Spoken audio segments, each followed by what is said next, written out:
हरे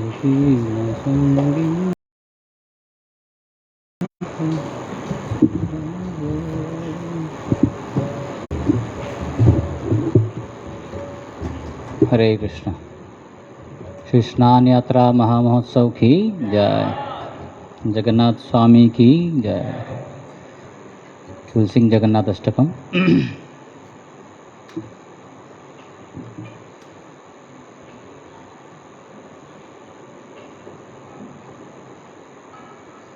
कदाचित् कालिंदी तट विपिन संगीत कतरलो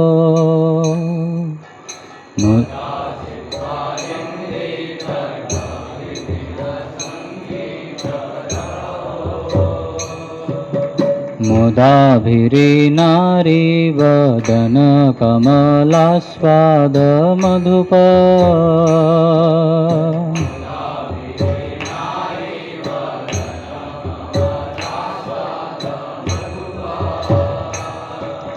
रमा शंभु ब्रह्मामरपति गणेशार्चित पदो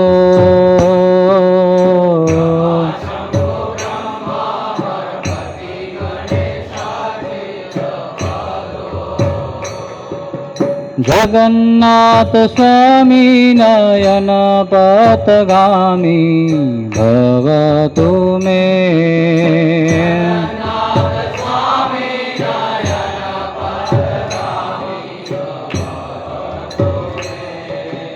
भुजे सेव्यवेणुं शिरसि शिखि पृच्छं कटितटे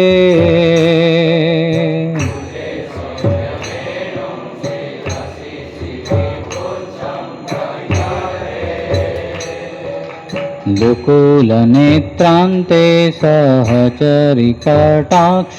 विदधते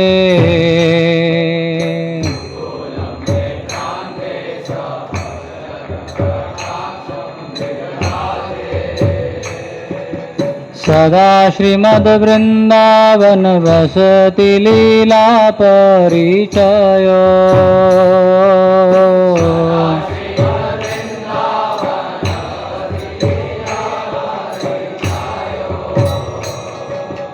जगन्नाथ स्वामी नयन पथगामी भवतु मे।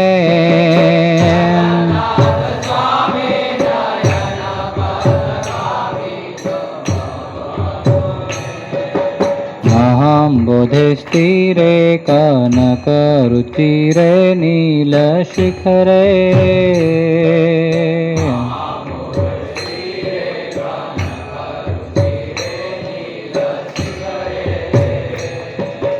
वसन् प्रसादान्त सहज बलभद्रेण बलिना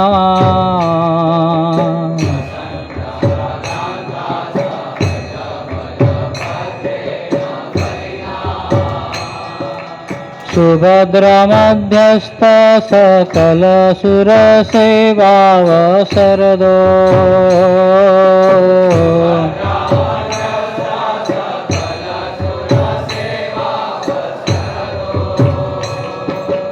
जगन्नाथ स्वामी नयन पथगामी भवतु मे।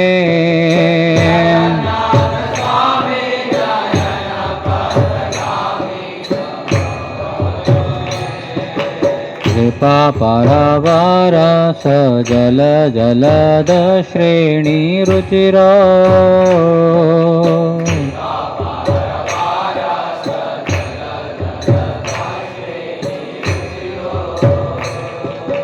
रमावाणी रामः स्फुरदमलपङ्केरुहमुख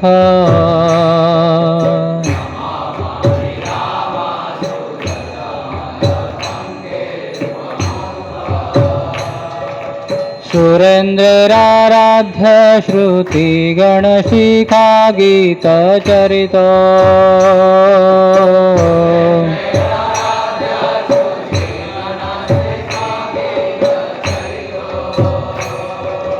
जगन्नाथ स्वामी नयन पथगामी भवतु मे।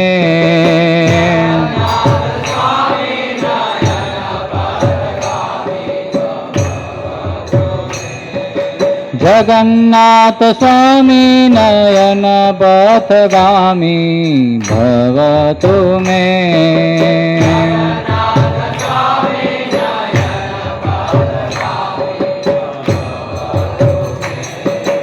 रथारूढो गच्छन् पथि मिलित भूदेव पटले।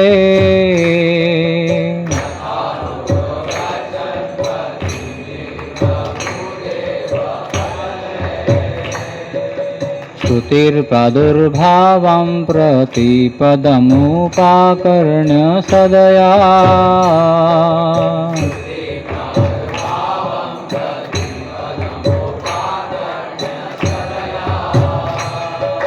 दया सिन्धुर्बन्धु सकल जगतां सिन्धु सुतया।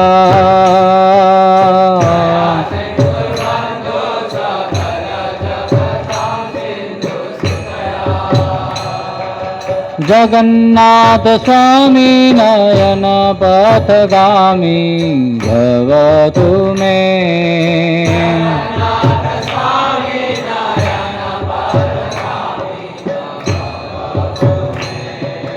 परं ब्रह्म पीडकुवलय दल्लोत्फुल्ल नयनो।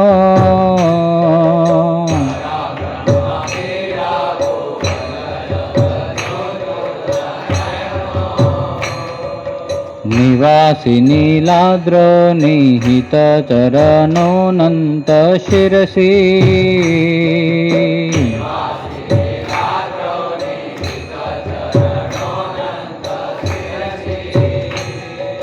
रसानन्दी राधा सरस वपुरालिङ्गन सुखो।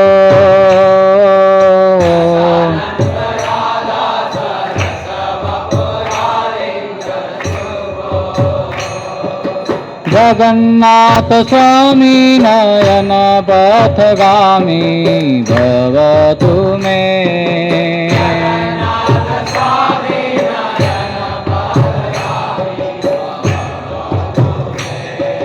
जगन्नाथ स्वामी नयन पथगामी भवतु मे।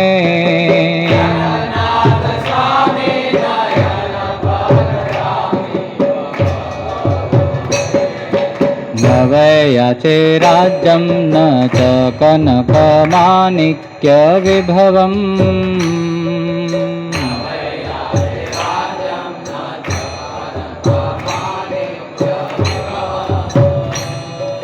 न याचेऽहं रम्या सकलजनकाम्या वरवधू।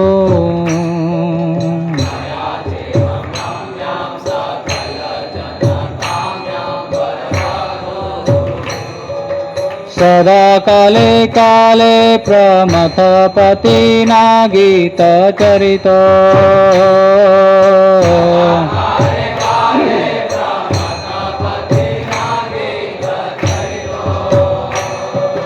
जगन्नाथ स्वामी नयन पथगामी भवतु मे।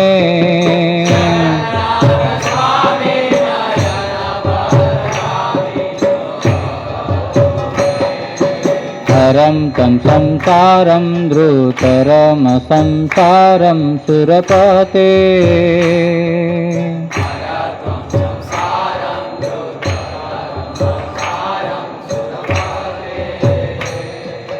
हरं तं पापानां वितति परां दादवपते।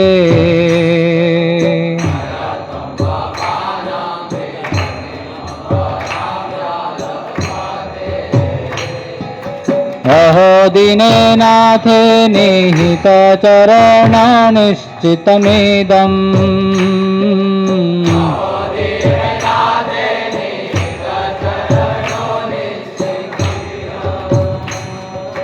जगन्नाथ स्वामी नयन पथगामी भवतु मे।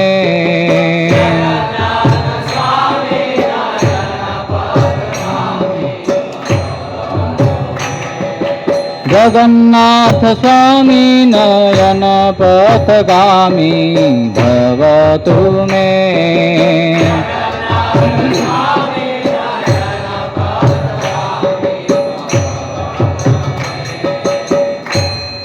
जगन्नाथाष्टकं पुण्यं यः पठेत प्रयत शुचि सर्वपाप विशुद्धात्मा विष्णुलोकं स गच्छति। जय जगन्नाथ बलदेव सुभद्रा महारानी की। जगन्नाथ स्नान यात्रा महामहोत्सव की। कभी कभी यमुना तीर स्थित वृंदावन में वेणुगीत में चंचल एवं गोप वनिताओं के मुख कमल के आनंदपूर्वक आस्वादन लेने वाले भ्रमर स्वरूप तथा लक्ष्मी, शिव, ब्रह्मा, इंद्र एवं गणेश आदि देवताओं के द्वारा जिनके चरण पूजित होते रहते हैं, वे ही जगन्नाथ देव मेरे नेत्र मार्ग के पथिक बन जाएं। बाई भुजा में वेणु, सिर पर मोर पंख, कटी तट पे में पीताम्बर एवं अपने नेत्र प्रांत में सहचरों के कटाक्ष को धारण करने वाले तथा लक्ष्मी, शिव, ब्रह्मा, इंद्र एवं गणेश आदि देवताओं के द्वारा जिनके श्री चरण पूजित रहते हैं, वे ही जगन्नाथ देव मेरे नेत्र मार्ग के पथिक बन जाएं। महासमुद्र के तीर पर सुवर्ण के समान सुंदर नीलाचल के शिखर में अपने बड़े भाई प्रबल बलदेव जी के साथ अपने मंदिर में निवास करने वाले एवं सुभद्रा जिनके बीच में विराजमान हैं तथा जो समस्त देवताओं को अपनी सेवा का अवसर देते रहते हैं, वे ही श्री जगन्नाथ देव मेरे नेत्र मार्ग के पथिक बन जाए। जो करुणा वरुणालय है, सजल जलद श्रेणी में समान श्याम सुंदर है एवं रमा तथा सरस्वती के साथ विहार करने वाले हैं एवं जिनका श्रीमुख विकसित निर्मल कमल के समान है एवं जो समस्त देवेंद्रों के आराधनीय हैं तथा जिनके दिव्य चरित्र श्रुतियों के शिरोभाग में गाए गए हैं, वही जगन्नाथ देव मेरे नेत्र मार्ग के पथिक बन जाएं। रथ में बैठकर चलते समय मार्ग में मिलने वाले ब्राह्मण समुदाय के द्वारा पद पद पर अपनी स्तुतियों के प्राकट्य को सुनकर जो दया से युक्त हो जाते हैं, अतएव जो दया के सिंधु एवं समस्त जगत के बंधु कहलाते हैं, वही जगन्नाथ देव मेरे नेत्र मार्ग के पथिक बन जाएं। जो मुकुटमणि स्वरूप परब्रह्म हैं एवं जिनके दोनों नेत्र नील कमल दल से समान खिले हुए हैं एवं जो नीलाचल में निवास करने वाले हैं एवं शेष जी के सिर पर अपने चरणों को स्थापित करने वाले हैं एवं भक्ति रस से ही आनंदित होने वाले हैं तथा श्री राधिका के सर्व शरीर के आलिंगन से जिनको सुख मिलता है, वही जगन्नाथ देव मेरे नेत्र मार्ग के पथिक बन जाए। मैं प्रसन्न हुए श्री जगन्नाथ देव से राज्य नहीं मांगता एवं सुवर्ण मणि माणिक के रूप वैभव को भी नहीं मांगता तथा सकल जन वांछनीय सुंदर नारी को भी नहीं चाहता हूँ, किंतु जिनके चारों चरित्र शिवजी के द्वारा समय समय पर सदैव गाए जाते हैं, वही जगन्नाथ देव मेरे नेत्र मार्ग के पथिक बन जाए। हे सूर्यपते, तुम मेरे असार संसार को शीघ्र ही हर लो। हे यादवपते, तुम मेरे उत्कृष्ट पापों की श्रेणियों को हर लो। अहो, जो दीन एवं अनाथ के ऊपर ही अपने श्री चरण को स्थापित करते हैं, यह जिनका निश्चित व्रत है, वे जगन्नाथ देव मेरे नेत्र मार्ग के पथिक बन जाएं। जो व्यक्ति पवित्र एवं सावधान होकर पुण्यमय जगन्नाथ अष्टकम का पाठ करेगा, वह व्यक्ति सब पापों से रहित विशुद्ध चित्त वाला होकर विष्णु लोक को प्राप्त कर लेगा। जगन्नाथ बलदेव सुभद्रा मैया की जय। जय राधा माधव कुंज बिहारी,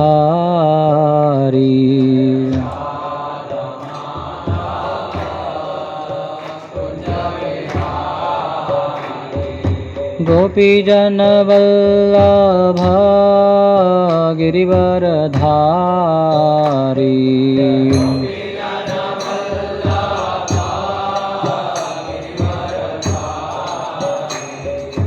यशोदानन्दन व्रजजनरञ्जन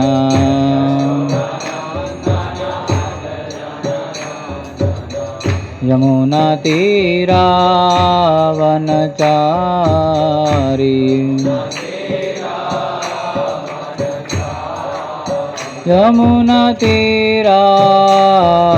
यमुनातीरावनचारी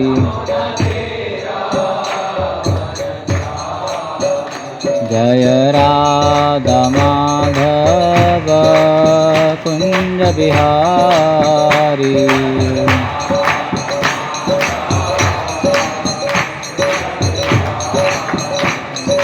गोपी जनवल्लभ गिरिवरधारी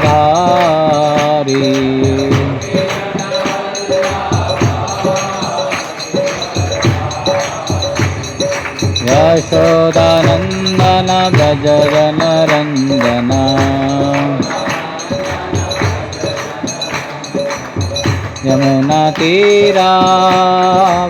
यमुनातीरावनचारी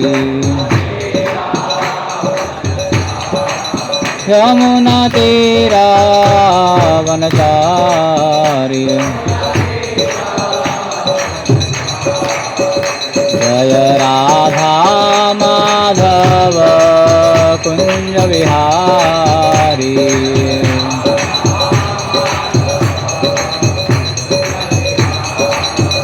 जय राधा माधव कुंज विहारी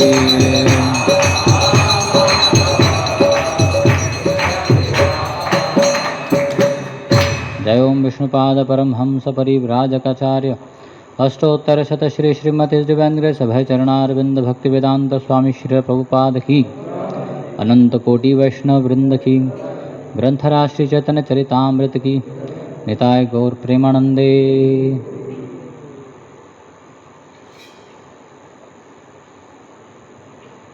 जय जय श्री चैतन्य जय नित्यानंद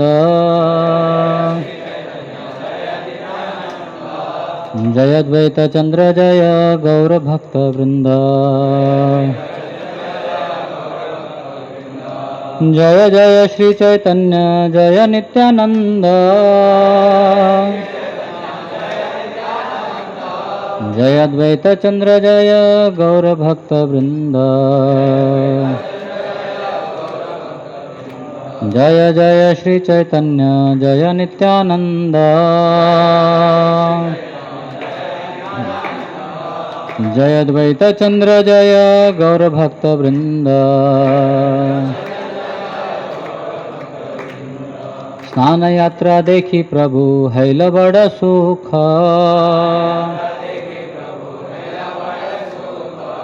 1162 स्नान यात्रा देखी प्रभु हैल बड़ सुख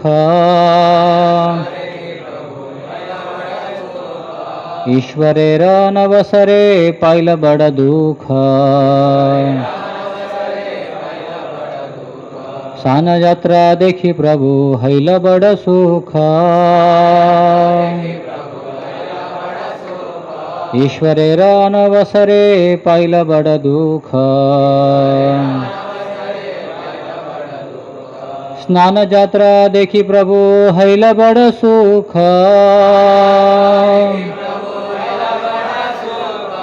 ईश्वरेर नवसरे पाइल बड़ दुख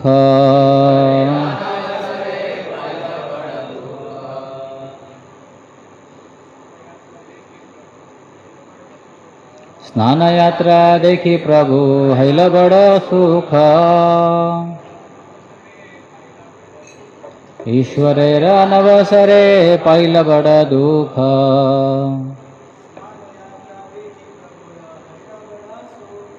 स्नान यात्रा देखी प्रभु हैल बड़ सुख ईश्वरेर नवसरे पाइल बड़ दुख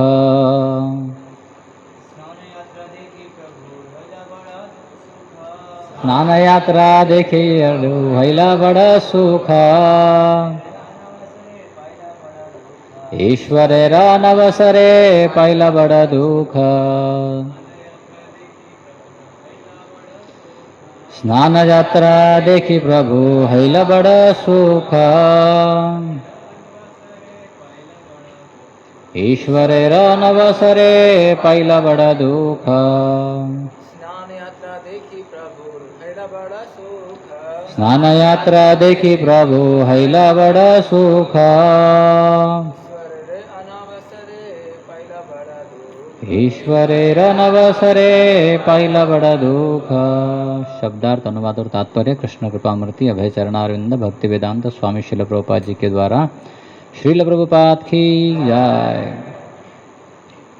स्नान यात्रा भगवान जगन्नाथ का स्नानोत्सव देखी देखकर प्रभुर श्री चैतन्य महाप्रभु को हैल हुआ बड़ा बहुत दुख आनंद सुख आनंद ईश्वरेर भगवान का अनवसरे विश्राम की लीला के दौरान पाइला मिला बड़ा अत्यंत दुख अनुवाद भगवान जगन्नाथ की स्नान यात्रा देखकर श्री चैतन्य महाप्रभु अत्यंत प्रसन्न हुए, किंतु जब उत्सव के बाद भगवान जगन्नाथ विश्राम करने चले गए तब भगवान चैतन्य अत्यंत दुखी हो गए क्योंकि वे उनका दर्शन नहीं पा सके। तात्पर्य श्री जगन्नाथ की स्नान यात्रा रथ यात्रा महोत्सव के एक पखवाड़ा पहले होती है। पखवाड़ा मतलब 15 दिन। उसके बाद भगवान जगन्नाथ के अर्च विग्रह को फिर से रंगा जाता है, जिसमें लगभग एक पखवाड़ा लग जाता है, मतलब और 15 दिन आगे। यह अवधि अनवसर कहलाती है। ऐसे अनेक लोग होते हैं जो जगन्नाथ जी के दर्शन हेतु नित्य प्रति मंदिर में जाते हैं। उनके लिए स्नान यात्रा के बाद की यह विश्राम अवस्था अनवसर असह्य हो उठती है। श्री चैतन्य महाप्रभु को मंदिर में से जगन्नाथ जी की अनुपस्थिति अत्यंत खलने वाली लगी। ओम अज्ञानतिमिरन्धस्य ज्ञानाञ्जनशलाकया चक्षुरुन्मिलितं येन तस्मै श्रीगुरवे नमः। श्रीचैतन्यमनोभीष्टं स्थापितं येन भूतले स्वयं रूप कदा मह्यं ददाति स्वपदान्तिकम्। वन्देऽहं श्रीगुरो श्रीयुतः पदकमलं श्रीगुरून् वैष्णवांश्च श्रीरूपं साग्रजातां सहगणा रघुनाथान्वितं तं सजीवं साद्वैतं सावधूतं परिजनासहितं कृष्णचैतन्यदेवं श्रीराधाकृष्णपादान् सहगणा ललिता श्रीविशाखान्वितांश्च नमो ॐ विष्णुपादाय कृष्णप्रेष्ठाय भूतले श्रीमते भक्तिवेदान्त स्वामिन्निति नामिने। नमस्ते सरस्वते देवे गौरवाणी प्रचारिणे निर्विशेषा शून्यवादी पाश्चात्यदेशतारिणे। नमो महावदन्याय कृष्णप्रेमप्रदायते कृष्णाय कृष्णचैतन्य नाम्ने गौरत्विषे नमः। हे कृष्ण करुणा सिंधु दीनबंधु जगत्पते गोपेश गोपिका कांत श्रीराधा कांत नमोस्तुते। तप्त कांचन गौरांगी श्रीराधे वृंदावनेश्वरी वृषभानुसुते देवी प्रणमामि हरिप्रिये। वाञ्छाकल्पतरुभ्यश्च कृपा सिन्धुभ्यैव च पतितानां पावनेभ्यो वैष्णवेभ्यो नमो नमः। जय श्री कृष्ण चैतन्य प्रभु नित्यानंद श्री अद्वैत गदाधर श्रीवासादि श्री गौरभक्तवृंद। हरे कृष्णा कृष्णा कृष्णा हरे हरे, हरे राम राम राम हरे हरे।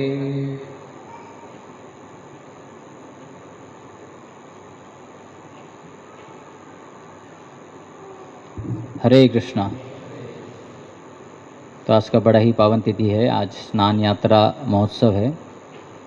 ये बड़ा ही एक विशेष उत्सव है श्री जगन्नाथ जी का, और आज जगन्नाथपुरी में उसको बड़े धूमधाम से मना रहे होंगे। भगवान का आज स्नान करेंगे, और वो भी पब्लिक के लिए हो जाता है पूरी तरह से, बाहर सब जन उसको देख पाते हैं।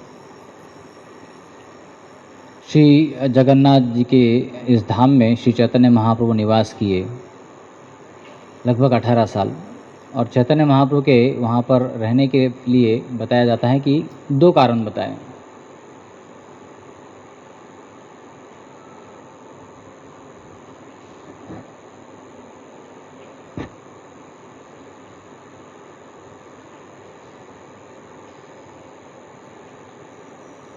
एक बाह्य कारण और एक आंतरंग कारण।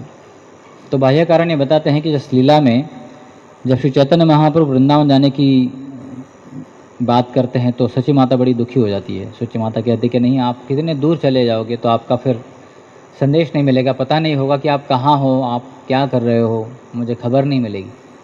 लेकिन आप अगर जगन्नाथपुरी में रुकोगे तो फिर लोग आते जाते रहते जगन्नाथपुरी से, तो मुझे बार बार आपके बारे में सुनने को मिलेगा कि आप कहाँ हो, आप क्या कार्य कर रहे हो।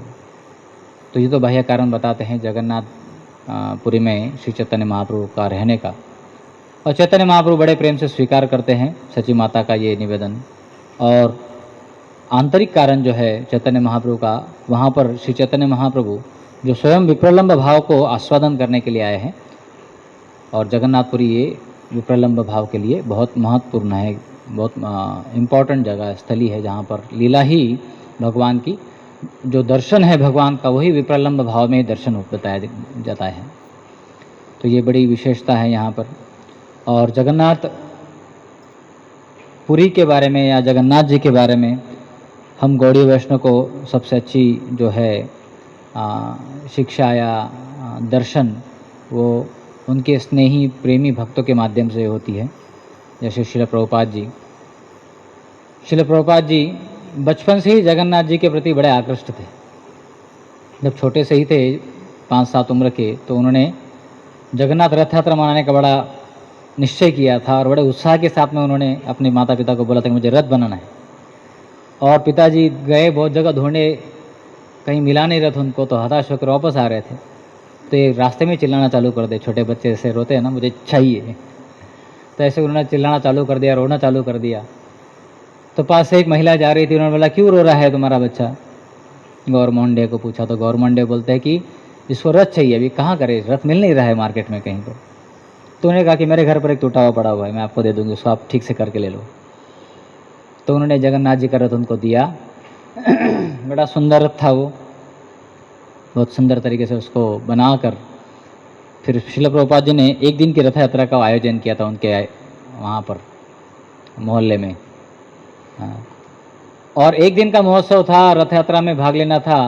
तो महिलाओं ने भी बड़ा उत्साह मिला उनको, चलो हम भी रथ यात्रा बनाते हैं। तो सब महिलाओं ने, माताओं ने, जगन्नाथ जी प्रसाद के लिए बड़े फेमस है, तो बहुत सारे व्यंजन बनाए, और इतना सुंदर तरीके से उसमें आयोजन हुआ। वास्तव में भगवान का महोत्सव भक्तों के उत्साह से, भक्तों के भक्ति से ही बड़ा उत्साहित हो जाता है। तो शिल प्रभुपाद जी का उत्साह देखकर पूरे उनके सोसाइटी वाले जितने भी लोग थे बड़े उत्साहित हो गए, और सब के सब उसमें भाग लिए। इतना उत्सव अच्छा लगा, छोटों को ही नहीं बड़ों को भी। वो उत्सव 10 दिन तक चलता गया। जैसे हम देखते हैं कि कैसे स्पॉन्टेनियस वृंदावन में जब माधवेंद्रपुरी पाद ने श्री गोपाल जी को, विग्रह को बाहर निकाले थे, और उन्होंने उनकी स्थापना की थी गोवर्धन के ऊपर, गोपाल जी के आदेशानुसार। और आसपास के जो लोग थे उनको सबको सेवा में लगाया था। तो उतने उत्साह के साथ में सब जन लगे थे, इतने उत्साह के साथ में सब रोटी, चावल, खीर और लड्डू, पेड़े सब बना के लाए थे। वो इतना आनंदमयी स्पॉन्टेनियस डिवोशनल सर्विस। ब्रजवासी थे तो स्वाभाविक था उनको कृष्ण के प्रति आकर्षण। तो ये देखकर बाजू वाले गाँव में बड़े आकृष्ट हो गए थे, उन्होंने बोला कि हमको भी बनाना है ऐसा उत्सव। तो ऐसा उत्सव 2 महीने तक चलते ही रहा था। हाँ, उसके बाजू वाले गाँव वाले, उसके बाजू वाले गाँव वाले, सब जन ऐसे अलग अलग दिन अलग अलग उत्सव बनाने लग गए थे। और एक ही दिन में गोपाल जी का मंदिर बन गया था, गोपाल जी की गौशाला बन गई थी। सब एक ब्रजवासी ने अपनी अपनी एक गाय दान में दे दी थी, और इस तरह से पूरा जो है वहाँ पर उत्सव महोत्सव बन गया था पूरी तरह से। तो ऐसे ही भक्तों का जो भक्ति होता है, उसके माध्यम से ही भगवान के उत्सव में और भगवान के दिव्य भक्तिमय सेवा में हम लोग भाग ले सकते हैं। तो ऐसे श्रील प्रभुपाद जी का भी जो उत्साह था वो अनपैरेलल था। हालांकि जो छोटे से बालक थे उतना उत्साह इतना ज़्यादा था, वो जाकर वो हावड़ा स्टेशन पर जाकर देखते थे। वो लंबी लिस्ट रहती है ना ट्रेन की, कौन सी ट्रेन कब कब जा रही है, तो देखते थे कि जगन्नाथपुरी जाने वाली कौन सी ट्रेन है। स्वाभाविक उनको आकर्षण था। और उसके बाद में वो देखते थे कि उसका टिकट का दाम भी कितना है, ज़रा देख लेता हूँ, आगे जाने को मिल जाए मुझे। मतलब इतना आकर्षण था उनको जगन्नाथपुरी के प्रति, भगवान जगन्नाथ जी के प्रति और भगवान जगन्नाथ जी के रथ यात्रा के प्रति। और स्वाभाविक तरीके से हम देखते हैं 70 साल की अवधि के बाद में जगन्नाथ जी का जो है उन्होंने हर जगह रथ दौड़ाया है पूरे विश्व में। और वास्तव में जब मालती माता जी ने एक स्टोर फ्रंट से कुछ चीज़ें स्वामी जी को अच्छी लगी कि सोचकर चुरा कर लेकर आई थी, जैसे ही उनको दिखाया तो प्रभुपाद जी ने दंडवत प्रणाम किया था। तो माता जी को समझ में नहीं आया, तो मैं डॉल लेके आई हुई है, क्यों दंडवत प्रणाम कर रहे हैं। उनको तो समझ में नहीं आया, आकार तो अलग था एकदम। तो जब दिखाई पड़ा तो प्रभुपाद जी बोलते, पता है आपको कौन है ये? उनको नहीं, तो ये जगन्नाथ है, is the master of all 3 worlds. इसके साथ में एक पीला कलर का भी होगा और एक सफ़ेद कलर का होगा। बोले हाँ उधर ही है, बोले लेके आओ उसको भी।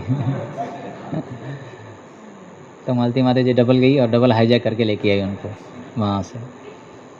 और उसके बाद में जगन्नाथपुरी के पंडा के अलावा सबसे पहला जो रथ जगन्नाथ जी का निर्माण किया था हमारे इस्कॉन के पहले पंडा श्याम सुंदर प्रभु, उन्होंने पहले जगन्नाथ जी का निर्माण किया जगन्नाथपुरी के बाद, वो भी कहाँ पर? सैन फ्रांसिस्को में। तो जब प्रभुपाद जी ने देखा तो बोले कि देखो जगन्नाथ जी आप सबका भक्ति ग्रहण करने के लिए पाश्चात्य देश में प्रकट हुए हैं। प्रभुपाद जी को कोई प्लान नहीं था ये सब लेके आने का इस तरह से, लेकिन जगन्नाथ जी स्वयं चले गए प्रभुपाद जी के पीछे पीछे, है ना। जैसे भी गए हो वो तो अपनी उनकी एक लीला है। तो वास्तव में भक्तों का जो उत्साह रहता है, भक्तों का जो स्नेह रहता है भगवान के प्रति, भगवान की भक्ति जो होती है, उनके माध्यम से ही हम लोग भगवान के और भगवान के भक्तों के बीच में जो दिव्य आदान प्रदान होता है उसको समझ सकते हैं, उसको अनुभव कर सकते हैं, और उसी से हमारा भगवान के ऊपर, भगवान के भक्ति के ऊपर और भगवान के भक्तों के ऊपर हमारा विश्वास प्रगाढ़ कर सकते हैं। और इसी विश्वास के आधार पर हम हमारी भक्ति की सीढ़ी आगे बढ़ा सकते हैं। हमारा पहिया, हमारी गाड़ी, हमारा रथ उसको आगे बढ़ा सकते हैं। तो आइए देखते हैं जगन्नाथपुरी में क्या चल रहा था स्नान यात्रा के पहले। स्नान यात्रा के पहले की बात थी जहाँ पर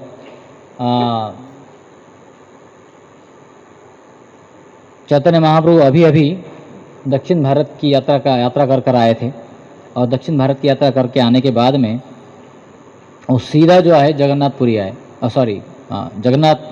चैतन्य महाप्रभु जगन्नाथपुरी आए। लेकिन वापस आने के बाद में वहाँ पर रामानंद राय जो थे वो सीधे जगन्नाथपुरी आकर चैतन्य महाप्रभु को मिलने के लिए गए। तो जब प्रतापरुद्र राजा वहाँ पर आए, रामानंद राय वहाँ पर आए,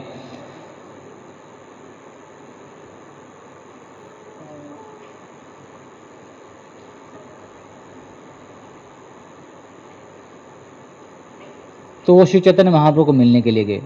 तो चैतन्य महाप्रभु ने मिलकर उनको, रामानंद राय ने उनको नमस्कार किया, और चैतन्य महाप्रभु ने तुरंत ही उनको आलिंगन किया और प्रेमावेश से रोने लग गए थे वो।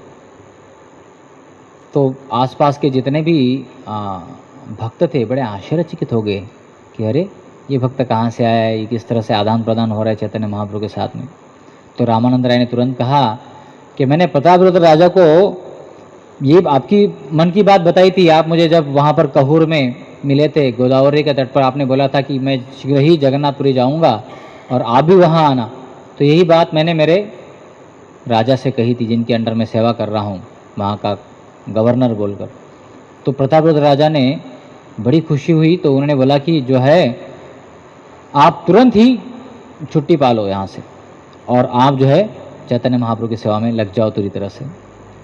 तो रामानंद राय बता रहे थे कि चैतन्य महाप्रभु को कि ये राजा जो है बड़े विशेष है, हाँ, इनका आपके प्रति बहुत ही श्रद्धा और बहुत ही प्रगाढ़ प्रेम है। जैसे ही उन्होंने ये प्रस्ताव रखा था, मैंने उनके सामने प्रस्ताव रखा था, तो राजा ने सुन के अत्यधिक प्रसन्न हुआ था और सिंहासन से उठ खड़े होकर उसने मुझे आकर आलिंगन किया। और जो ही वो आलिंगन किया तो उसके शरीर में पूरे अष्ट सात्विक विकार मुझे दिखाई पड़े, प्रेम के चिन्ह उसके दिखाई पड़े, वो एकदम भाव विभल हो गया था, हो उठा था। तो मैं तो समझता हूँ कि ये बहुत ही विशेष व्यक्ति है। और उन्होंने मेरा निवेदन सुन तो लिया, छुट्टी तो दे दी, लेकिन मेरा वेतन भी उन्होंने डबल कर दिया। बोले ठीक है, आप जाओ चैतन्य महाप्रभु की सेवा में लग जाओ, आप तो बहुत ही विशेष व्यक्ति हो, क्योंकि आपको चैतन्य महाप्रभु की कृपा प्राप्त हुई है। तो वो बोलते कि प्रतापरुद्र राजा इतने विनीत होकर कह रहे थे कि मैं अत्यंत पतित हूँ और गर्हित हूँ, इसलिए मैं महाप्रभु का दर्शन प्राप्त नहीं कर सकता हूँ। तो जो भी व्यक्ति उनकी सेवा में लगता है उसका जीवन सफल हो जाता है। इस तरह से उन्होंने मेरी प्रशंसा की और मुझे जो है तुरंत आपके पास जाने के लिए कहा। और उन्होंने ये भी कहा कि श्री चैतन्य महाप्रभु जो है वो नंद के पुत्र है, वो अत्यंत कृपालु है, और मैं आशा रखता हूँ कि वो मुझे अगले जन्म में अवश्य मेरे ऊपर कृपा करेंगे, क्योंकि वो पहले से अपनी अर्जी लगा रहे थे मिलने के लिए, और वो बार बार फेल होती जा रही थी।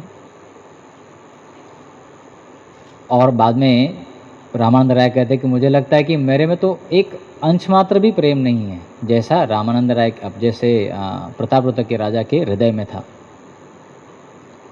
तो चैतन्य महाप्रभु बोलते हैं रामानंद राय को, हे रामानंद राय, आप कृष्ण के भक्त में अग्रणी हो, अतः आपसे जो भी प्रेम करता है वो निश्चित रूप से अत्यंत भाग्यशाली व्यक्ति है। तो ये हिंट है हमारे लिए कि हमको प्रभुपाद जी के प्रति बड़ा स्नेह और प्रेम बढ़ाना पड़ेगा। जब प्रभुपाद जी का स्नेह और प्रेम बढ़ाएंगे तो वास्तव में हमें भी भगवान की निश्चित रूप से कृपा प्राप्त होगी। तो वो बोलते कि क्योंकि राजा ने आपके प्रति इतना प्रेम दर्शाया है, इसलिए चैतन्य भगवान कृष्ण उसके ऊपर अवश्य ही कृपा करेंगे। और उसके बाद में चैतन्य महाप्रभु बहुत सारे श्लोक कोट करते हैं भागवतम से और अलग अलग पुराणों से। या कृष्णदास कविराज गोस्वामी कोट कर रहे हैं यहाँ पर। वो बता रहे हैं कि भगवान कृष्ण अर्जुन को कहते हैं कि जो मेरे प्रत्यक्ष भक्त है वे वास्तव में मेरे भक्त नहीं हैं, किंतु जो मेरे दास के भक्त है वे सचमुच मेरे भक्त हैं। ये मे भक्त जनः पार्था न मे भक्ताश्च ते जनः मद भक्तानाम च ये भक्तास्तमे भक्तस्तम मतः तमा मतः। और आगे बोलते हैं, ये जो श्लोक आता है श्रीमद् भागवतम से आता है 11वें स्कंद से, मेरे भक्त बड़ी सतर्कता तथा आदर से मेरी सेवा करते हैं, वे अपने सारे अंगों से मुझे नमस्कार करते हैं, वे मेरे अन्य भक्तों की पूजा करते हैं और सारे जीवों को मुझ में संबंधित पाते हैं।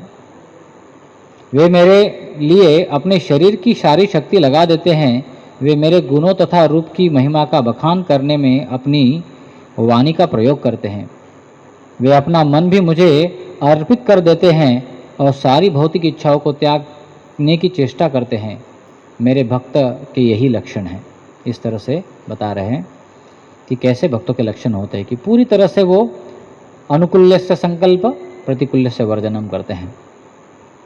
और बाद में तो वो शिव जी को भी कोट करते हैं। शिव जी बताते हैं कि जितनी भी सारी आराधनाएं हैं, आराधनाम अपि सर्वेशाम विष्णुर आराधना परम तस्मात् परतरम देवी तदीयानाम समर्चनम। तो इस प्रकार से भगवान के सभी प्रकार की जो आराधना होती है उन सबसे सर्वश्रेष्ठ आराधना है भगवान के भक्तों की, तदीयों की अर्चना करना, उनकी ये करना, सेवा करना, सेवा अर्चना करना। तो चैतन्य महाप्रभु के विशेषता यह है सारे आचार्यों ने भगवान कृष्ण की भक्ति बताई है, लेकिन भगवान श्री चैतन्य महाप्रभु ने विशेष करके बताया है जो प्रेम भक्ति है, माधुर्य भक्ति है, वो श्री चैतन्य महाप्रभु ने दी है। इसलिए बहुत विशेष तरीके से चैतन्य महाप्रभु की गुणगान करते हुए रूप गोस्वामी कहते हैं, अनार्पित चरिम चिरात करुणया अवतीर्ण कलो समर्पयितुम उन्मत उज्ज्वल रसाम स्वभक्तिम श्रियाम। जो बहुत लंबे समय से किसी को अर्पण नहीं की गई थी, वो जो भक्ति है अनार्पित चरिम चिरात, वो भक्ति जो है, माधुर्य भक्ति जो है, श्री चैतन्य महाप्रभु ने इस कलयुग के जीवों को भेंट की है। तो ये बहुत ही महत्वपूर्ण बात बताते हैं वहाँ पर, और बोलते हैं कि विदुर महात्मा को कोट करके बताते हैं कि जिनकी तपस्या बहुत कम है वे भगवत धाम वापस जाने के मार्ग पर बड़े आगे बढ़ते हुए शुद्ध भक्तों की सेवा शायद ही प्राप्त कर सकते हैं। दुरापाही अल्प तपसाम सेवा वैकुंठ वर्तमसु यत्रोपगीयते नित्यम देव देवो जनार्दन। हाँ, तो शुद्ध भक्त उन भगवान की महिमा के गायन में अपना 100% समय लगाते हैं, जो देवताओं के भी स्वामी हैं और सारे जीवों के नियंता है। तो वास्तव में भगवान का भक्तों का संग मिलना और भगवान के भक्तों के सेवा मिलना, ये यहाँ पर कितना दुर्लभ बताया गया है। So it's a very very rare most opportunity to associate with the devotees and to have association of devotees. So last 1 month many devotees are staying together glorifying Shri Shri Radha Madhav ji and really blissfully chanting, dancing. तो एक बहुत सुंदर भक्ति भाव का जो है आस्वादन हम कर सकते हैं भक्तों के संग में। और यही चैतन्य चरितामृत में हर जगह बताया गया है। कहीं पर भी जहाँ पर सेलिब्रेशन, जहाँ पर भी उत्सव बताते हैं, वहाँ पर भक्त लोग साथ में आते हैं, प्रसाद ग्रहण करते हैं, कीर्तन करते हैं और भगवान का गुणगान करते हैं। और मच्चित्ता मतगत प्राणा बोधयंत परस्परम, इसमें ही भगवान के भक्त पूरी तरह से संतुष्ट रहते हैं। उसके बाद में जब इस तरह से वार्तालाप होती, इस तरह से वो चर्चा करते हैं, उसके बाद में चैतन्य महाप्रभु उनको बोलते हैं कि आप जाइए, आपने जगन्नाथ जी का दर्शन लिया है क्या? तो बोलते क्या करूं, मेरा मन और मेरा हृदय जो है एक रथ के समान है, जिधर जिधर ओढ़ा जाता है जीवात्मा उधर उधर भागते जाता है। तो मेरा मन कहा था कि मैं आपके पास में तुरंत आऊँ, तो मैं आपके पास में आया। तो बोलते नहीं, आपको जगन्नाथ जी के पास जाना चाहिए और दर्शन लेना चाहिए जगन्नाथ जी का। तो फिर वो जगन्नाथ जी का दर्शन लेने जाते हैं और वहाँ पर परमानंदपुरी, ब्रह्मानंद भारती, इन सब का भी वो प्रणाम करते हैं, नित्यानंद प्रभु, जगदानंद। और उसके बाद में रामानंद राय वहाँ से जाते हैं। उसके बाद में दूसरा एक सीन चल रहा है वहाँ पर जगन्नाथपुरी में स्नान यात्रा के पहले, जहाँ पर प्रतापरुद्र महाराज जो देखते हैं कि रामानंद राय भी सेवा में लगे हैं, तो सार्वभौम भट्टाचार्य को जाके पुनः बोलते हैं कि जो है कुछ आंसर दिया है क्या चैतन्य महाप्रभु ने मेरे निवेदन के बारे में, मैं उनको मिलना चाहता हूँ। हाँ, तो सार्वभौम कहते कि हाँ, मैंने भरसक प्रयत्न किया है और मैं मेरे अथक प्रयास के बावजूद भी महाप्रभु राजा से मिलने के लिए राजी नहीं है। उन्होंने कहा है कि यदि उनसे अगर फिर से पूछा जाएगा तो वो यहाँ से जगन्नाथपुरी छोड़कर कहीं और चले जाएंगे। तो ये सुन के राजा तो बड़े दुखी हो जाते कि ऐसा लगता है कि चैतन्य महाप्रभु ने पूरे विश्व में सबको उद्धार करने के लिए निश्चय करके आए हैं और ये सोच के आए कि ये प्रतापरुद्र राजा का उद्धार तो बिल्कुल नहीं करूँगा। तो कहते हैं कि ऐसा ही लगता है कि उन्होंने निश्चय करके आए हैं पूरी तरह से। तो ये सुनने के बाद में प्रतापरुद्र राजा छाड़ी करीबे जगन निस्तार, यही प्रतिज्ञा करी अच्छे न अवतार। हाय, क्या श्री चैतन्य महाप्रभु महाराज प्रतापरुद्र राजा नामक राजा के अतिरिक्त अन्य सभी पापियों के ही उद्धार के लिए अवतरित हुए हैं?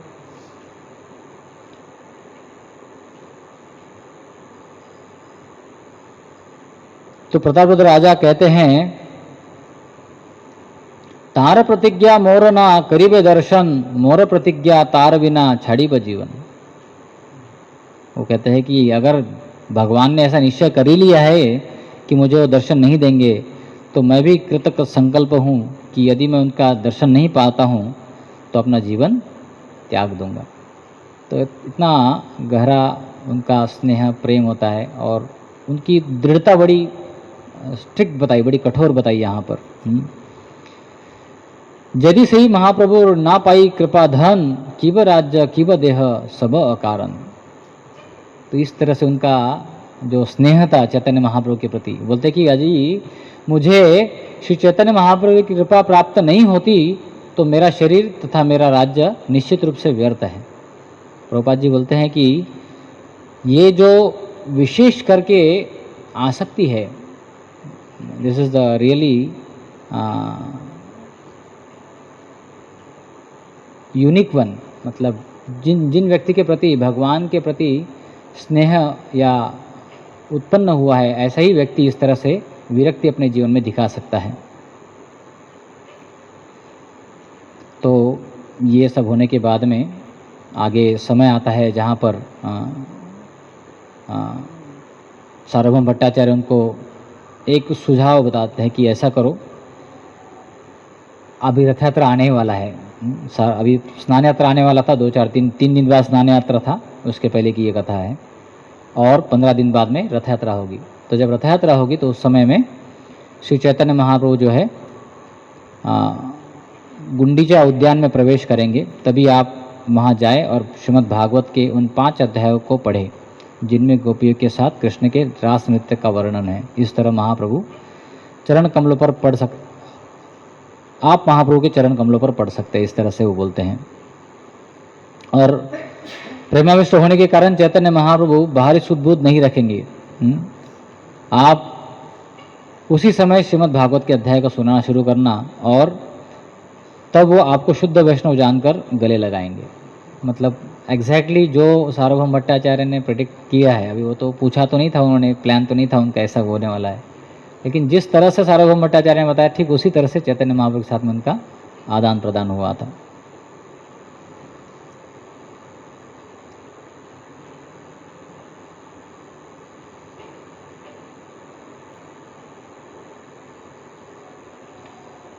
और वो बताते हैं सार्वभौम भट्टाचार्य कि जिस तरह से महाप्रभु ने रामानंद राय से आपके बारे में विवरण सुना था, तो जरूर चैतन्य महाप्रभु का जो है मन इससे बदल जाएगा। तब भट्टाचार्य से ये बात सुनकर थोड़े राजा को एक साहस मिलता है, उनको दृढ़ निश्चय होकर वो अपने पुनः सेवा में लग जाते हैं। और तब सार्वभौम भट्टाचार्य को पूछते हैं, राजा ने भट्टाचार्य से पूछा कि भगवान जगन्नाथ जी को नहलाने का उत्सव स्नान यात्रा कब होगा। तो भट्टाचार्य बताते हैं कि केवल 3 दिन में है। तो 3 दिन पहले ये बात चर्चा होती है, उसके बाद में जगन्नाथ जी का ये स्नान यात्रा उत्सव होता है, जहाँ पर स्नान यात्रा के दिन चैतन्य महाप्रभु बड़े ही उत्साही थे, बहुत ही एक्साइटेड थे भगवान जगन्नाथ जी के इस दर्शन को लेने के लिए। ऐसे बताते हैं स्नान यात्रा के दिन, ये जो स्नान यात्रा का उत्सव है, ये भगवान ने स्वयं, जगन्नाथ जी ने स्वयं इंद्रद्युम्न राजा को बताया था कि आप इसको इस तरह से सेलिब्रेट करना। इस दिन पर ये जो दिन होता है, कौन सा दिन है, ज्येष्ठ का विच डे, एनीबडी नोस, एक विशेष दिन है तिथि के अनुसार। इस दिन पर आप जो है समुद्र के तट पर एक अश्वत्थ वृक्ष है, वहाँ पर जाना, उसके नॉर्थ साइड में एक कुआं है, वहाँ पर जाना, उस कुएं में बहुत सारी सभी तीर्थ नदियों का जल आएगा, और आप उस कुएं को पहले तो साफ़ करना, उसमें बहुत रेत भरी पड़ी, उसके अंदर पूरा डूब गया है, तो उसको बाहर निकालना और उसमें से जल निकाल कर आप उस जल से मेरा स्नान कराना। और इसे बताते हैं कि जगन्नाथ जी के इस स्नान यात्रा के लिए ब्रह्मा जी आते स्वयं, और ब्रह्मा जी अपने देवताओं के साथ में सब जन मिलकर एक एक घड़ा जो है भगवान जगन्नाथ जी के ऊपर स्नान करने के लिए अभिषेक करते हैं। तो ये जब सब सुनते हैं तो राधा प्रताप रुद्र राधा इंद्रद्युम्न बहुत उत्साही होकर एक स्नान वेदी बनाते हैं जगन्नाथ जी के मंदिर के बाहर, जिसके ऊपर जगन्नाथ जी को लाया जाता है और उनको विराजमान किया जाता है, और उनके पीछे से पूरी तरह से एक बहुत सुंदर कैनोपी लगाई जाती है, जिसके ऊपर बहुत रत्न जड़ित सब चीज़ों को आभूषित किया जाता है, जिससे देवता लोग भी नीचे आए और देख पाएंगे कि किस तरह से भगवान का स्नान हो रहा है। तो ब्रह्मा जी देवतागण सब वहाँ आते हैं और जगन्नाथ जी का वहाँ पर स्नान होता है। जगन्नाथ जी का जब स्नान होता है तो 108 अलग अलग सोने के और तांबे के ऐसे अलग अलग कलश होते हैं। उन कलश के साथ में जगन्नाथ जी का वहाँ पर स्नान होता है और वही कुएं से पानी आता है। वो कुएं का पानी बताते हैं कि जो दिव्य आकाश गंगा जो है और उसके अंदर पारिजात के फूलों का सुगंध होता है, उस सुगंध के साथ में उनका स्नान किया जाता है। और इतना स्नान होता है कि भगवान अपनी लीला करते हैं, उनको छींक लग जाती है, उनको बुखार आती है। तो बुखार आने के बाद में फिर अगले 15 दिन जो है भगवान उनको अनवसर बोलते हैं, वहाँ पर भगवान जी को बोलते थे। एक बार की बात है, एक डॉक्टर है, डॉक्टर अल्वा, मुंबई के बड़े फेमस डॉक्टर है वहाँ पर। वो एक दिन गए थे जगन्नाथपुरी, भक्तों के साथ में गए थे सब। तो पंडा जी थे, और पंडा जी भी जानते थे उनको।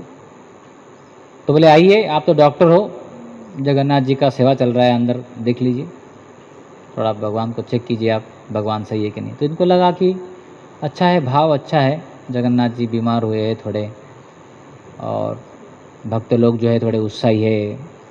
तो इसके मन में एक ऐसा था कि अच्छा भाव है भक्तों का, भगवान की लीला है, लेकिन सचमुच नहीं होता होगा, ऐसा मन ही मन में लगा। हमको भी लगता है ना, एक्चुअल नहीं होगा, मतलब ये तो अच्छा है लीला के लिए, हम सबका भावग्राही जनार्दन है वो।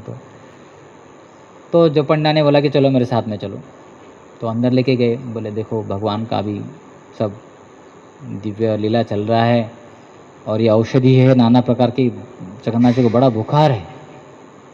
तो बोले हाँ हाँ बोल रहे थे। बोले जाओ चेक करो।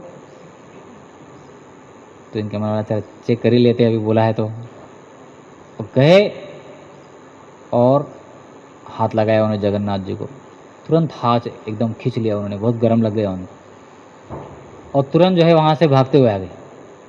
आकर महाराज जी को बोलते हैं कि he is really having fever, उसको सही में बुखार है। तो वास्तव में कभी कभार ऐसा भाव होता है जब हम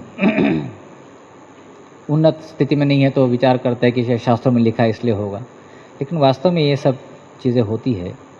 और भक्त जो श्रद्धा के साथ, भावनाओं के साथ, या भगवान की कृपा, भगवान के भक्तों की कृपा पात्र है, उन्हीं लोगों को वास्तव में ये चीज़ें समझ में आती है। तो वो भक्त थोड़े एकदम चौंक गए थे, उनकी आंखों में आंसू आ गए थे, वो काफ़ी रो रहे थे कि मैं भगवान के इस लीला के ऊपर विश्वास नहीं कर रहा था। तो वास्तव में जगन्नाथ जी को ये जो स्थिति होता है, ये 15 दिन तक लक्ष्मी जी उनको नाना प्रकार के औषधियाँ प्रदान करती है और उनकी बहुत सेवा पूजन करती है। और 15 दिन के बाद में फिर जगन्नाथ जी एकदम सही होते हैं। और साथ ही साथ में एक बाह्य कारण ये भी बताते हैं, ये तो आंतरिक कारण है, बाह्य कारण ऐसा भी है कि जगन्नाथ जी के विग्रह दारू ब्रह्म के होते हैं। तो इन दारू ब्रह्म के जो विग्रह होते हैं, इनको जब इतना नहलाते हैं तो उनका जो मेकअप थोड़ा खराब हो जाता है भगवान का। तो 15 दिन अगले भगवान को सुंदर बनाया जाता है, उनको नाना दिव्य, जैसे भगवान कृष्ण को जब गोपागण जंगल में जाते हैं तो बहुत सुंदर तरीके से खनिज पदार्थों से उनका सुंदर श्रृंगार करते हैं। तो ऐसे ही पंडा लोग जो होते हैं, ये पंडा लोग भी क्या करते हैं, भगवान जगन्नाथ जी को सुंदर एक रूप प्रदान करते हैं। और ऐसे बताते हैं कि 2-2 दिन में एक एक नया नया लेयर लगता है भगवान जी के ऊपर, और 14 दिन में पूरा श्रृंगार रेडी होता है भगवान का, और 15वें दिन को फाइनल टचअप करने के लिए, और उसके बाद में भगवान बाहर आते हैं। तो उस समय में और एक फेस्टिवल होता है, वो क्या होता है, नेत्रोत्सव। नेत्रोत्सव होता है। तो नेत्रोत्सव में आता है कि जो क्योंकि भगवान का दर्शन हो रहा है, 15 दिन जो भक्त लोग थे इनको दर्शन नहीं होता। चैतन्य महाप्रभु भी जब वहाँ पर थे जगन्नाथपुरी में तो बड़े दुखी होते थे। जैसे आप श्लोक में पढ़ रहे थे, ईश्वरेर अनवसरे पाइल बड़ो दुख। तो जगन्नाथ जी का जब दर्शन नहीं होता था तो बहुत ही दुखी हो जाते थे, और भगवान के विरह में श्री चैतन्य महाप्रभु अलारनाथ चले जाते थे। तो ये अलारनाथ नाम का जगह जो है जगन्नाथपुरी से पास में ही है, 20-25 किलोमीटर की दूरी पर। वहाँ पर भगवान का एक विग्रह है, उनका नाम है अलारनाथ। तो नाम सुने से थोड़ा अलग नाम लगता है, कैसा नाम है, मतलब ये तो विष्णु नाम में दिखाई नहीं पड़ता है कहीं पर। तो ये श्री विग्रह है 4 भुजाएं वाले। और ये श्री विग्रह कौन से है 4 भुजा वाले? जो कृष्ण लीला में भगवान जब रासलीला कर रहे थे गोपियों के साथ में, जो लीला पैठा नाम का जगह है वृंदावन में, वहाँ पे हुई थी। तो वहाँ पर सब गोपियाँ जब रासलीला में भगवान शिव के साथ में जो नृत्य कर रही थी, रासलीला कर रही थी, तो उस समय में भगवान वहाँ से अंतर्धान हो गए थे। तो जब भगवान वहाँ से अंतर्धान हुए तो सब गोपियाँ ढूंढ रही थी भगवान कहाँ है, भगवान कहाँ है। तो ढूंढते ढूंढते वो भगवान को खोजते हुए जंगल में निकली थी। तो भगवान तो वहीं पे थे, तो भगवान ने आगे जाकर चतुर्भुज रूप लेकर खड़े हो गए थे। पहले बांसुरी वाले भगवान थे जो सबके साथ नाच रहे थे, ये बाहर जाकर खड़े हो गए चतुर्भुज रूप नारायण। तो सब गोपियाँ ढूंढते गई, लेकिन गोपियों का भाव तो कृष्ण के साथ था, वो तो नारायण को जानती नहीं है, वो तो कृष्ण को ही जानती है। तो जैसे ही वो नारायण के सामने गई तो सबने दंडवत प्रणाम किया उनको, बोले कहाँ है हमारे कृष्ण? तो भगवान ने बोला उधर गए। तो सब गोपियाँ उधर चली गई थी। तो उसके बाद में बताते हैं कि राधा रानी आई थी ढूंढते हुए, और जब राधा रानी ने पूछा तो भगवान के दोनों हाथ गायब हो गए थे, उनके हाथ में तुरंत बांसुरी आ गई थी। तो ये जो दिव्य लीला थी वो पैठा में हुई थी। और वो जो चतुर्भुज नारायण थे वही अलारनाथ में है, जो गोपियों के विरह में, सेपरेशन में, विप्रलंब भाव में भगवान से है। तो वो अलारनाथ वहाँ पर विद्यमान है जगन्नाथपुरी में। तो ऐसे बताते हैं कि ये इनका नाम था पहले अलवारनाथ। दक्षिण भारत के कुछ पुजारी वहाँ पर सेवा करते थे उनकी, और वो बोलते थे अलवारनाथ। अलवार मतलब जैसे हमारे महाजन होते हैं, दक्षिण भारत में अलवार होते हैं, तो उनके नाथ अलवारों के नाथ, तो अलवारनाथ का हो गया अलारनाथ। तो चैतन्य महाप्रभु जब अलारनाथ जाते थे और वहाँ पर श्री जगन्नाथ जी के बड़े विरह में रहते थे, और विरह में वो वहाँ पर शिला पर जब लेटते थे उनका शरीर पूरी तरह से उन्माद में होता था, अष्ट सात्विक विकार आते थे। तो उसके कारण जिस शिला के ऊपर वो रेस्ट करते थे वो शिला पूरी पिघल गई है, दब गई है। इस तरह से उनके शरीर के इम्प्रेशंस उस शिला के ऊपर आ गए थे पूरी तरह से। तो अभी भी हम जाएंगे जगन्नाथपुरी में अलवारनाथ के पास, अलारनाथ में जाएंगे तो वहाँ पर वो बड़ी सुंदर शिला है, बहुत लंबी, जिसके ऊपर चैतन्य महाप्रभु के दिव्य उन्माद के कारण वो पत्थर पिघल गया था, और उसके कारण उसके ऊपर पूरी तरह से वो डिप्रेशंस आए हुए हैं ऐसे। तो हम उसको कर दर्शन भी ले सकते हैं, भक्त लोग जाते हैं वहाँ पर। तो ये बहुत सुंदर लीला है भगवान की स्नान यात्रा की। और बताते हैं कि महाराज बता रहे थे एक लेक्चर में कि in spiritual life in giving we receive. आध्यात्मिक जगत में, आध्यात्मिक सेवाओं में, आध्यात्मिक जीवन में देने में ही हमको मिलता है। तो भक्त लोग क्या करते हैं, महाराज बता रहे थे कि ये समय तो बड़ा गर्मी का समय है, बहुत उमस होती है ना, बहुत अजीब लगता है, बार बार स्नान करने का मन करता है। तो भक्त लोग क्या करते हैं, भगवान को स्नान कराते हैं। जब भगवान को स्नान कराते हैं तो भक्त लोग को भी शांति मिल जाती है। यथा तरोर मूल निषेचनेन तृप्यन्ति तत्स्कंद भुजोपशाखा प्राणोपहाराश्चेन्द्रियाणाम तथैव सर्वारहम अच्युतेच्च।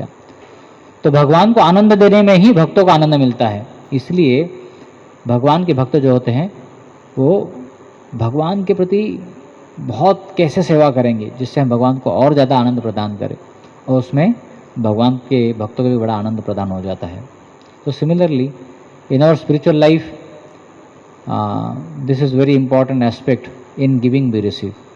बार बार हमको थोड़ा यही लगता है कि मैं मेरे आध्यात्मिक जीवन को कैसे उन्नत करूं, प्रगत करूं, और बहुत ज़्यादा प्रयास करने से भी वो उन्नति या प्रगति ज़्यादा महसूस नहीं होती है। क्यों? क्योंकि हमको और एक स्तर को स्वागत करना पड़ेगा कि हमको गुरु के आदेशानुसार जो भगवत भक्ति हमको मिली है उसको और दूसरों को देने का प्रयास करना होगा। तो जो हम देने का प्रयास करते हैं तो वास्तव में हमको भी वो प्राप्त होती रहती है, क्योंकि ये देना के प्रयास जो है वो सेवा भाव है कि मुझे जो मिला है भगवत भक्ति में मैं उसको और दूँ। तो इसी भाव को हमारे वैष्णव आचार्य बड़े प्रकट किए हैं। श्रील प्रभुपाद जी जो स्वयं बहुत ही प्रेमी भक्त थे जगन्नाथ जी के, उनके बचपन से ही, लेकिन उन्होंने कभी ऐसा समय ये नहीं सोचा कि मेरे लिए थोड़ा समय है, हमेशा वो समय के लिए दौड़ते रहते थे और समय के आगे दौड़ते रहते थे, जगन्नाथ जी का या भगवान कृष्ण का प्रचार प्रसार करते हुए। और बहुत सुंदर उदाहरण उन्होंने सेट कर दिया कि किस तरह से भगवान के गुणगान करते करते, भगवान का गुणगान देते देते ही भगवान का वास्तव में हमको दर्शन हो सकता है और भगवान के साथ हमारा आदान प्रदान हो सकता है। सो इन गिविंग वी रिसीव। तो स्नान यात्रा का एक बहुत बड़ा महत्वपूर्ण दिन है और इस दिन हम भगवान को प्रसन्न, जगन्नाथ जी को प्रार्थना कर सकते हैं कि हमें वो शक्ति प्रदान करें जिसके माध्यम से हम अपने जीवन में जो कभी हमको गुरु और वैष्णव की कृपा से प्राप्त हुआ है उसको अन्य जनों को बांटने का, उनका शेयर करने का प्रयास करें और उसी के माध्यम से हमको भी जगन्नाथ जी के दिव्य दर्शन को हो सकते हैं। जय जगन्नाथ बलदेव सुभद्रा महारानी की, जगन्नाथ रथ यात्रा स्नान यात्रा महोत्सव की, गौर प्रेमानंदे।